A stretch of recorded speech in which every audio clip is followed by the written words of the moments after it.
pessoal, tudo bem com vocês? Aqui quem fala é Emerson Inácio, professor de Biologia do Colégio Salesiano, e hoje eu vou falar para vocês algumas dicas para a prova do Enem, ok? Na parte de Biologia. Pessoal, a prova de Biologia do Enem, ela contém vários conteúdos, certo? E dentre eles, o principal é a Ecologia, que todo ano cai questões relacionadas à Ecologia. Além da Ecologia, pessoal, a gente encontra várias questões relacionadas à Citologia, que é o estudo da célula, ok? Botânica, um pouquinho de fisiologia, ok? Na botânica.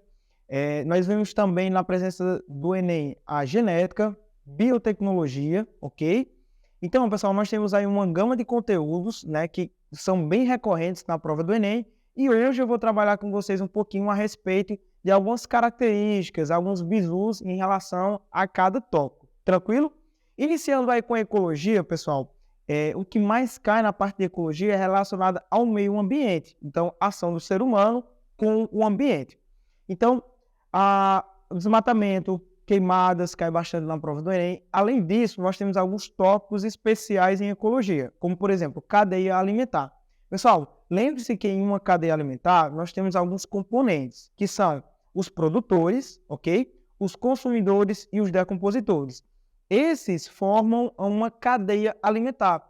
Para eu representar essa cadeia alimentar, eu vou representar através de uma pirâmide ecológica. Nós temos três tipos de pirâmide: a pirâmide numérica, a pirâmide de biomassa e a pirâmide de energia. Lembre-se que o único tipo de pirâmide que não pode ser invertida é a pirâmide de energia, porque lembra que o fluxo de energia em uma cadeia alimentar ele vai diminuindo ao longo da passagem, né, dessa cadeia alimentar. Esse fluxo ele é unidirecional. Outro tópico bastante importante na ecologia são as relações ecológicas, que são as relações entre as espécies. Nós vamos dividir em duas categorias. Nós temos as relações intraespecíficas, que são relações entre indivíduos da mesma espécie, e relações interespecíficas, que são relações de espécies diferentes. Nas relações intraespecíficas, pessoal, nós temos as harmônicas e as relações desarmônicas. Relação harmônica, pessoal, nós vamos utilizar a simbologia mais. Então, vai ser mais ou mais zero. Esse zero é indiferente. Então, a espécie ela nem se prejudica, mas também nem ganha. Nas relações desarmônicas, tem que ter pelo menos um sinalzinho de negativo. Então, pode ser mais, menos, pode ser menos, menos ou menos zero.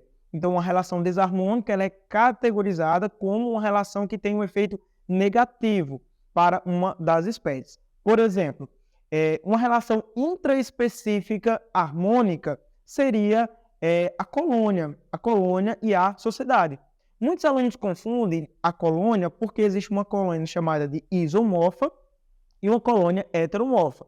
Qual a diferença? Bom, primeiro você tem que entender o que é uma colônia. Colônia, pessoal, é um grupo de organismos que eles vão ficar juntos fisicamente e cada um vai se ajudar.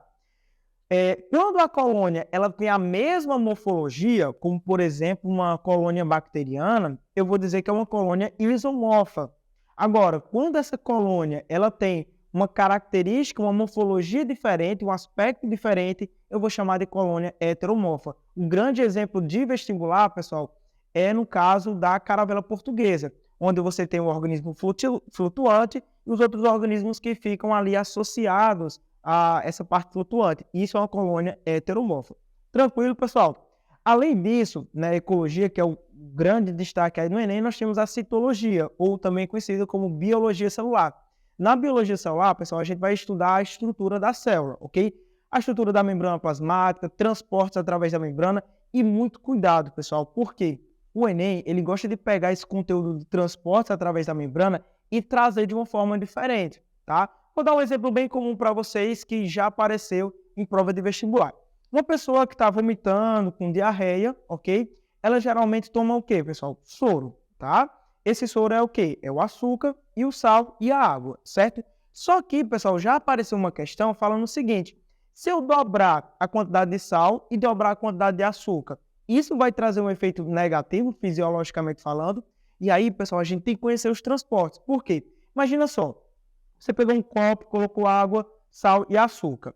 Você vai colocar aquela substância para repor o que você está perdendo, em uma diarreia, em um vômito. Só que se você aumentar a concentração de soluto, no caso do sal e do açúcar, você vai ter uma nova desidratação. Por quê? Porque o meio extracelular ele vai estar com muito soluto. E lembra que a tendência da osmose, que é um transporte, é sair da região de menor concentração de soluto para a região de maior concentração. Então, ao invés de você estar melhorando, você vai estar piorando a situação. Então, por isso que tem que ter uma concentração bacana, ok?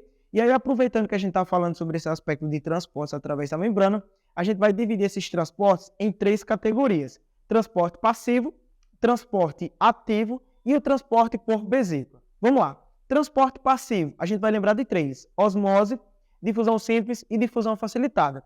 A difusão é a passagem de soluto da região de menor concentração da região de maior concentração para a região de menor concentração. Para o quê? Para buscar o equilíbrio. Se essa difusão ela é feita entre o fosfolipídio, é uma difusão simples. Se essa passagem é feita por proteínas, que a gente vai chamar popularmente de permease, é uma difusão facilitada. A osmose, que é outra categoria de transporte passivo, a água ela vai sair da região de menor concentração de soluto para a região de maior concentração de soluto. Tranquilo? Lembrando que o transporte ativo é a favor do gradiente de concentração, ou seja, busca um equilíbrio, certo? E não precisa de ATP. Então, nesse transporte, não há gasto de energia. Já o segundo tipo, que é o transporte ativo, nós vamos ter aí a bomba de sódio e potássio. A bomba de sódio e potássio, pessoal, ela é contra o gradiente de concentração, certo? E é necessário ATP para que ocorra o transporte nesse transporte ativo. Como é que funciona? Eu vou ter uma proteína específica. Essa proteína ela tem 3 sítios de ligação para o sódio, tá? E 2 sítios de ligação para o potássio. Inicialmente, essa proteína ela vai estar aberta para dentro da célula. Então, 3 íons sódio vão se ligar a essa proteína. Vai vir uma moléculazinha de ATP, adenosina trifosfato. Ela se liga à proteína e ela se abre para fora. Então, ela vai jogar para fora o quê? 3Na+. Da mesma forma que ela joga os 3Na para fora, ela vai capturar quem? 2 potássios, ok? O fosfatozinho que está na proteína vai sair e esse fosfato ele vem para dentro. Tranquilo? Então, pessoal, na bomba de sódio e potássio, lembre-se sempre, eu vou estar jogando para fora do meio extracelular sempre 3Na+, no caso 3 sódios, e vou estar jogando para dentro da célula 2K+, que no caso são 2 potássios. Tranquilo? E gasta energia, gasta ATP, adenosina trifosfato, e é contra o gradiente de concentração. E o transporte por vesícula, muita gente não sabe, mas o transporte por vesícula também é um transporte que tem gasto de energia. Só que diferente da bomba de sódio e potássio, o transporte por vesícula vai ser por invaginações da membrana, onde a gente vai classificar em 2 categorias. Endocitose, que nós temos a fagocitose e pinocitose, e exocitose, que nós temos a secreção e a excreção. Então, pessoal, nessa aulinha de hoje, a gente pode resumir os principais tópicos, né, que mais caem no Enem de Biologia. Vimos um pouquinho da questão da ecologia, né, dos tópicos, né, mais recorrentes, e também vimos um pouquinho da citologia, né, dos transportes aí através da membrana, ok? Espero que você tenha gostado, curta esse vídeo, tá? Compartilha aí com o pessoal e se inscreva aqui no nosso canal, beleza? Forte abraço, valeu!